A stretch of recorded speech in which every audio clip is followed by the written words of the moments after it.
Hi all, thanks for joining. We'll be starting in 2 minutes time, just giving people a few more minutes to join the session.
All right, we'll get started there then, and others can join in as we go. We will be sharing the recording of this session afterwards as well, so people will be able to look back on this webinar and maybe go through specific areas.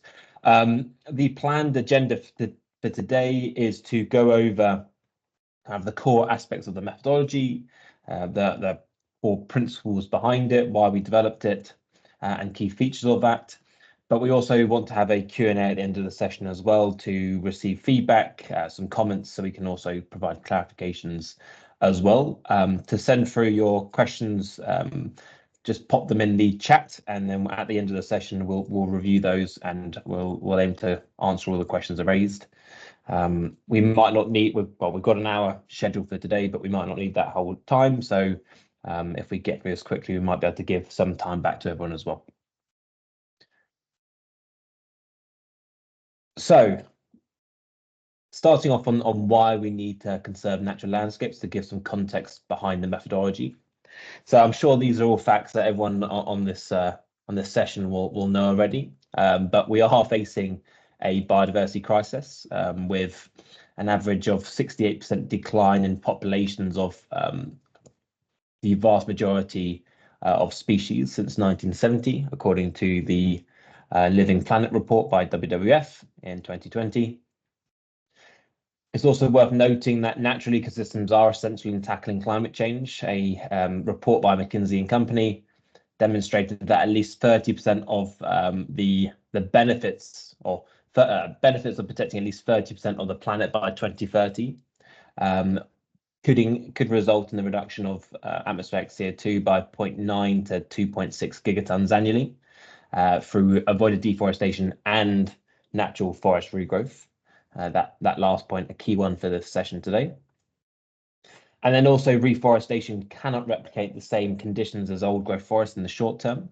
We've seen studies in Costa Rica, for example, where they found that regenerating forests reached nearly 50% of the biomass of old forests in 50 years. However, only 30% of the species composition was restored in the same period. So we really do need to preserve these natural habitats we have, because it's so difficult to replicate them and restore them once they've been lost. So building on this, we wanted to outline kind of the core principles or purpose of the methodology.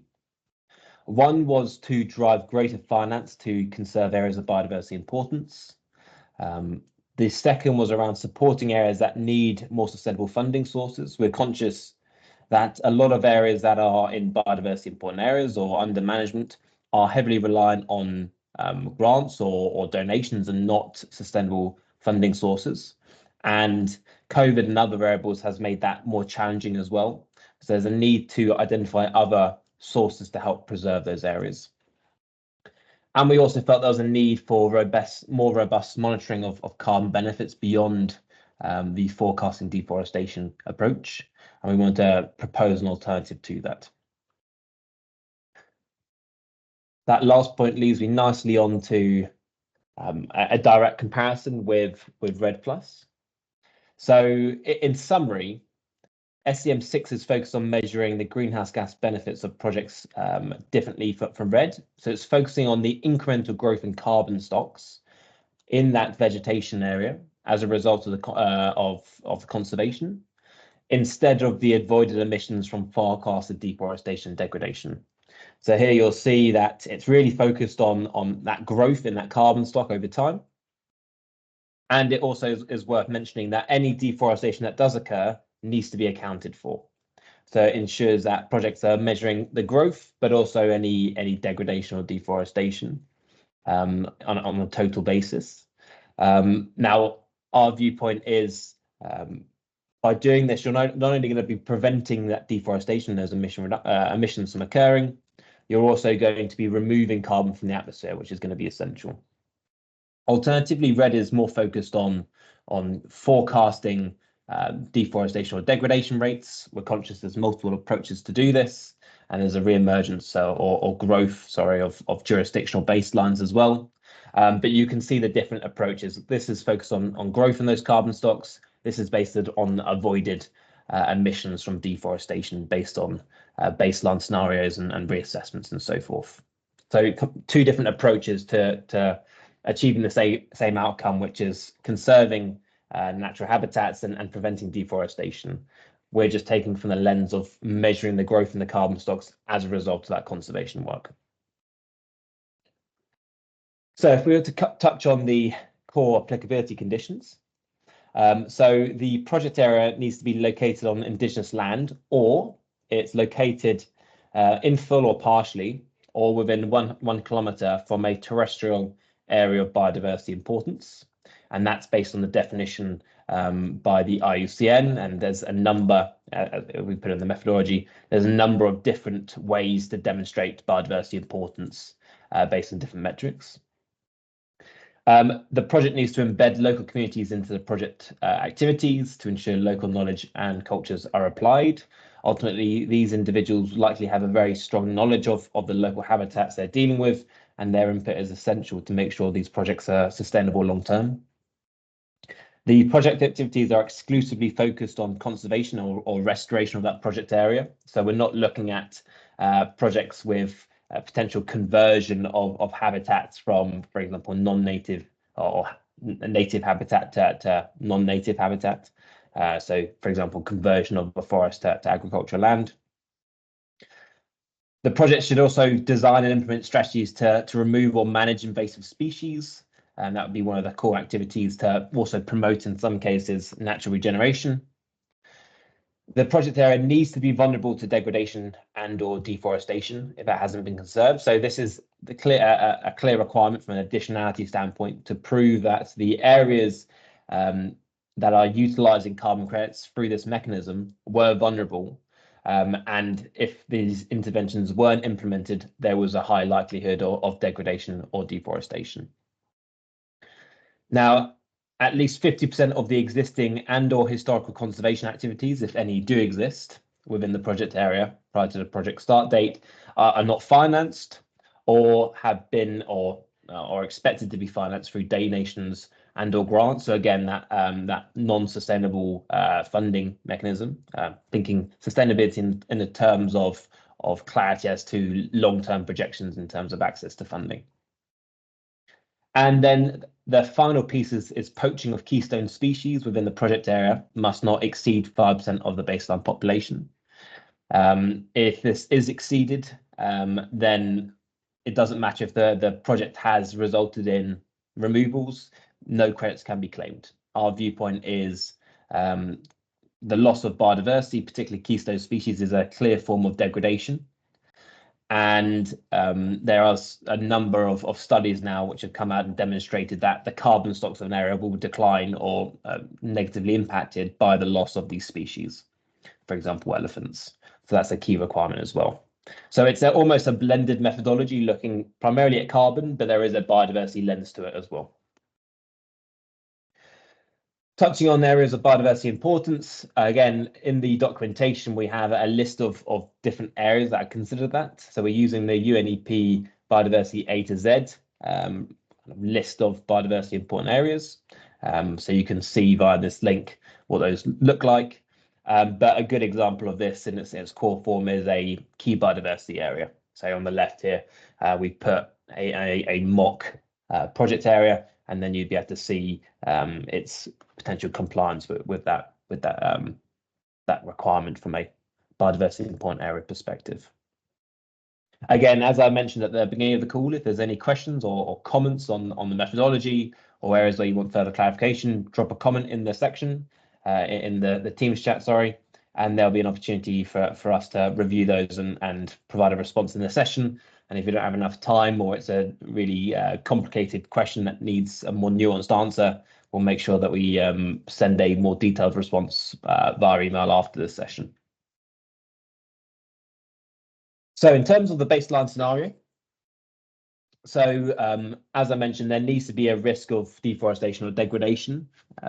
So what we're requiring for projects is calculating a weighted deforestation risk within a reference region. So the project area needs to reside within that reference region. The area can be either 10 times the project area with the project area at the center of that circular reference region, or it can be the state that the project is located in. And what we're looking at is demonstrating there is a risk to that area, and there's a minimum threshold that needs to be met, which is 0.25%. So in this case, you're calculating the weighted score using the most recent data and giving it a higher weighting compared to previous data. And the reason for doing so is it means that older data where there may be, for example, higher deforestation rates doesn't distort the average, and using a weighted mean just ensures that the most recent deforestation data is more representative in that calculated average. Now, it's worth mentioning that this isn't used to do the calculations for the carbon benefits of that project. As I said earlier, this methodology is focused on measuring the growth in carbon stocks of that area.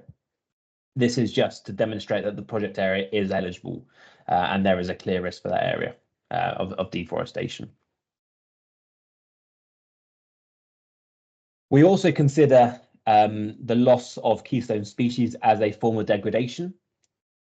So again, as we mentioned earlier, the loss of, for example, elephants from a project area because of poaching is closely linked to a subsequent decline in carbon stocks, but also the health of that ecosystem.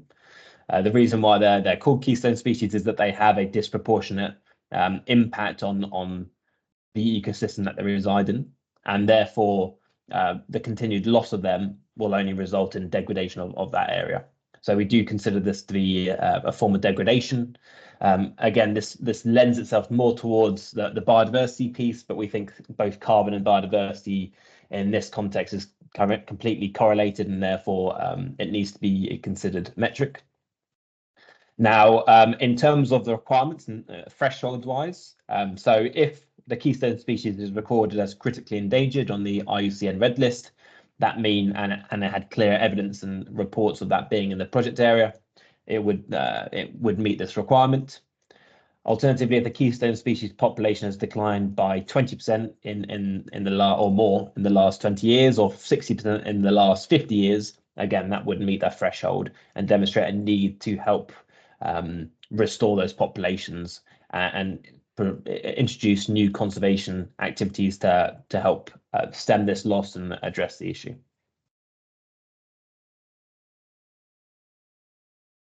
Talking about additionality now. So with projects, they need to demonstrate a number of aspects of additionality to be eligible. So first of all is regulatory surplus. So going beyond the regulatory requirements of the particular activity and what they're doing. There's also the project method. So we have a additionality tool called SCT0001. And that is for nature-based solution projects, where projects would be assessing their financial barriers, technical barriers, social barriers to implementing that project. There is also the regulatory surplus included in that tool. But also projects need to demonstrate that if they are already being formally managed, they need to provide evidence that a management plan has been developed and that the income from carbon finance is required for the delivery of that management plan.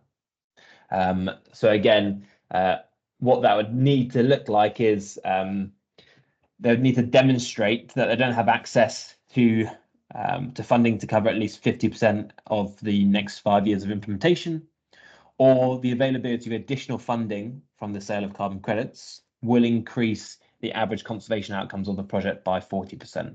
So again, what this is really trying to reinforce is that projects using this methodology needed this carbon finance to, one, implement the management plan, or to significantly increase the desired outcomes which they're trying to achieve.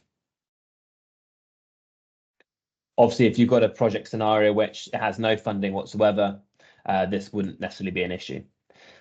One thing worth mentioning is that for all projects using this methodology, there is a requirement for the projects to develop a management plan aligned to best practices to ensure that there's formal processes in place in terms of managing that area beyond what would normally be captured in the PDD.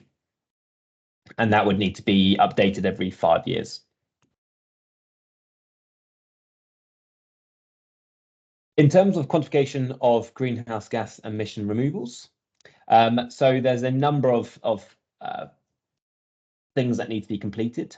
Here we've got some examples. So first, you would map the vegetation cover and what we call the conservation boundary. So obviously you'd do the initial mapping. Obviously, the more accurate forest cover benchmark map, the better. We do have a minimum classification accuracy of each class of category of land use and land cover map, which is 80%. And then what projects are doing is calculating that conservation boundary. So this is 3 kilometers within the boundary of that project area. Now, in the case of this project, it's been split up because it's being run by different communities and different wards. You can ignore the hashes, that's more for sustainable development zone. But if we look just at the green area, what they've done is calculate that conservation boundary per ward, which is what it's called for these areas of forest which is being managed. And here you can see the total area of that forest isn't included, it's white in some cases. We're looking at just the conservation boundary, and this is the area that's going to be most at risk of degradation and deforestation. Now, another reason to do so is this is the area that the carbon removals are going to be calculated from, but also it drives more conservatism in the project results. If we then move on to the next stage, so you would be measuring the carbon stocks or changes in carbon stocks within that conservation boundary. So we support 3 different approaches to do so. You can either do direct measurement using field studies. We do support the use of default values, but that needs to be matched with ground truthing. So using the direct measurement approach on every couple of years to demonstrate that the default values being used are reflective of what's actually being seen on the ground. But we also do support the use of remote sensing. It's worth mentioning that for some areas and some classifications of forests, remote sensing may not be the most optimal approach. Again, conscious of the constantly evolving space, but in some cases, the growth in the carbon stocks is so low on a per hectare basis, say less than 1 ton of carbon or CO2e equivalent per year, that it may be challenging to pick that up via remote sensing, so via satellite imagery, for example, and therefore the other approaches may be more suitable. But again, that is a option for project developers. Now, on top of that, projects need to also be monitoring the deforestation and or degradation in the total project area. So they will be looking at measuring the growth in carbon stocks around that conservation boundary. We go back here. So measuring the growth in carbon stocks in the boundary, but also demonstrating that there hasn't been any deforestation, for example, inside that conservation boundary. So making sure that the whole area is being assessed.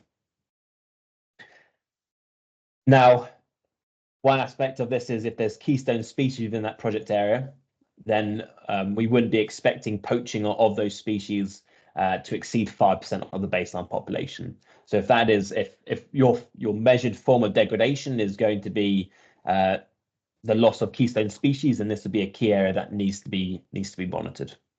And again, if this threshold is exceeded, the project wouldn't be able to claim credits for that given monitoring period. So it's a tough threshold, but again, we're trying to set a high threshold so that projects utilizing this methodology and the standard in general are aligned to best practices and delivering high integrity, high quality projects.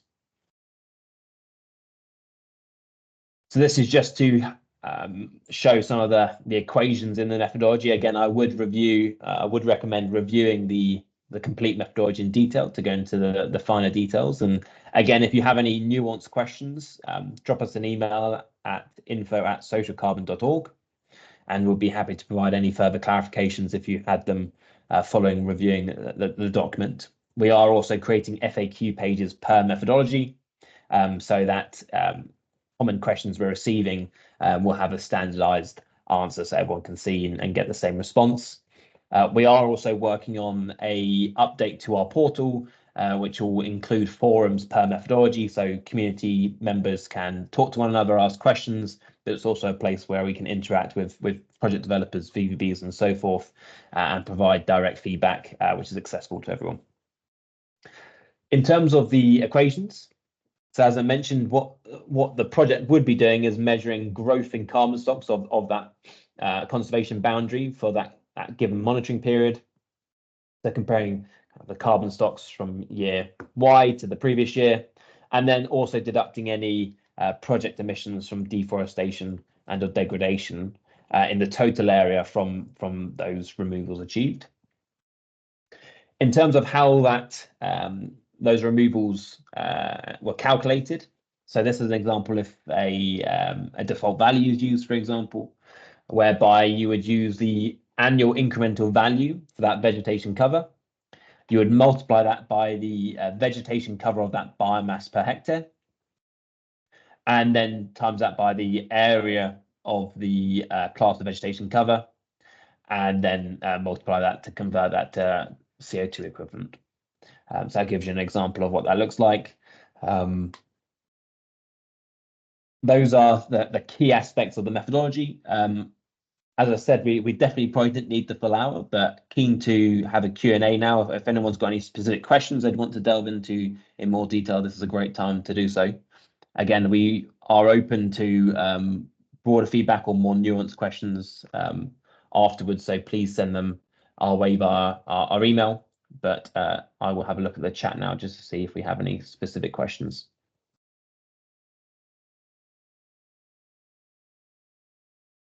So Matthias has asked, if an area is not yet recognised as a key biodiversity area, but monitoring does show the presence and occurrence of several threatened species that would qualify the area for KBA listing, is this enough to go ahead in the meantime?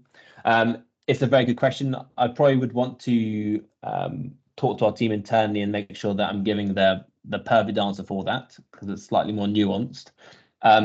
If that is the case, there is probably a high likelihood that it would meet one of the thresholds for an area of biodiversity importance. It might even meet the threshold in terms of specific species, so keystone species, that could hit that.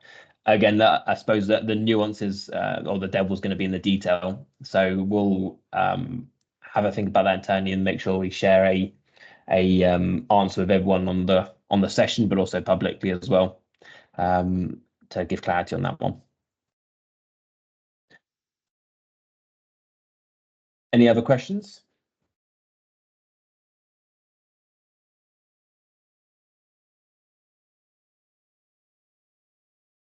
So next question was, is there a specific methodology for monitoring the 5% decline or population decline in of the keystone species? At present, we haven't provided explicit monitoring requirements for that, because it will vary on the specific species and different regions. This may be a good area for us to enhance the methodology in its next iteration, so providing more explicit requirements on a monitoring basis. Ultimately, you will probably, as a project developer or the community, will have the best idea of the best monitoring approach. It may be that camera trap monitoring and bioacoustics and so forth may be the most optimal approach for measuring that, or also field monitoring. I suppose it really depends on the specific species and what the best monitoring approach will be for that. That's a good question.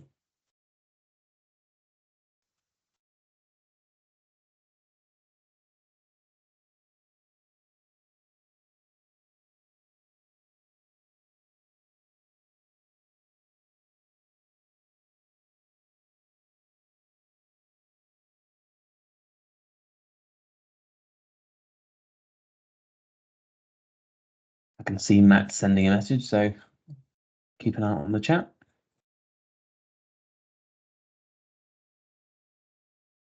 Oh, I'll just respond to Federico first. So the question was regarding to species declination. How can we manage that species that migrate from one to another area? For example, elephants that migrate during the year. That's a very good question.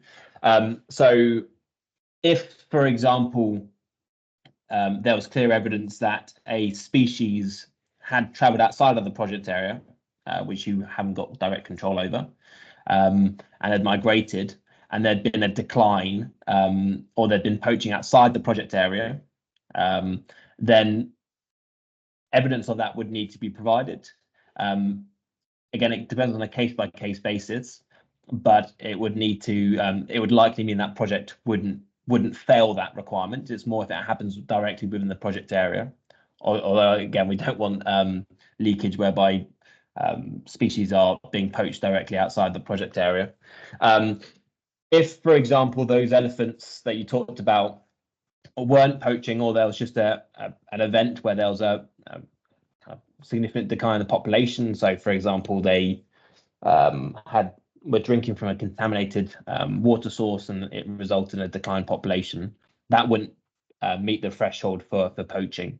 Again, it depends on the different context and the evidence provided, but that wouldn't result in the project failing that requirement if it wasn't directly caused by poaching. Matt's asked the question: how would the project interact with a jurisdictional RED program, if at all? So the approach for monitoring the carbon is a completely different approach from jurisdictional RED. So we don't see there being a double counting risk. Obviously, what is recommended for all projects to avoid all areas of doubt is for nesting of that project, and for any emission reductions that would have been accounted for in that jurisdictional RED program to not be quantified or included in the scope of that JRED program to prevent the double claiming of conservation outcomes.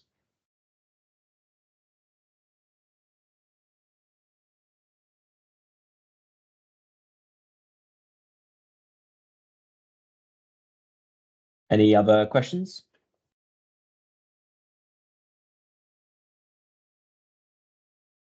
Give people a few minutes.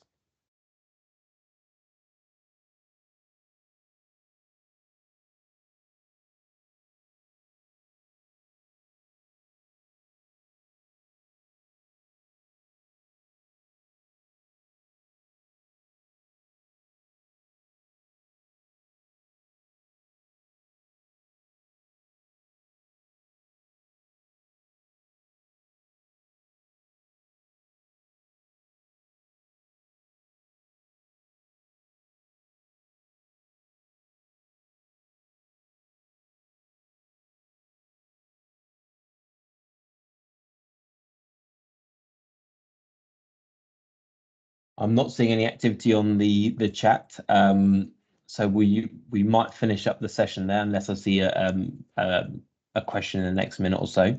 As I said, we are always welcome to feedback on the methodology, in particular context, because it's a constantly evolving document. So if you do have any thoughts or comments on the methodology, please send them our way. So you can either send that via email to info@socialcarbon.org, or on our website, there is an option to submit direct feedback related to methodologies. So I will show you where you can find that.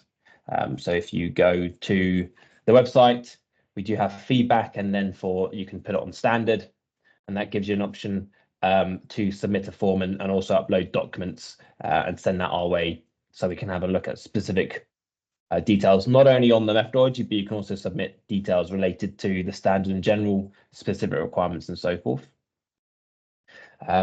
Ultimately, the more feedback we get, the better we can make the methodology and enhance it further and make sure it's delivering real value on the ground from a practical standpoint. Great. So I think we'll finish up there. Thanks all for joining, and really appreciate the questions, and have a nice weekend.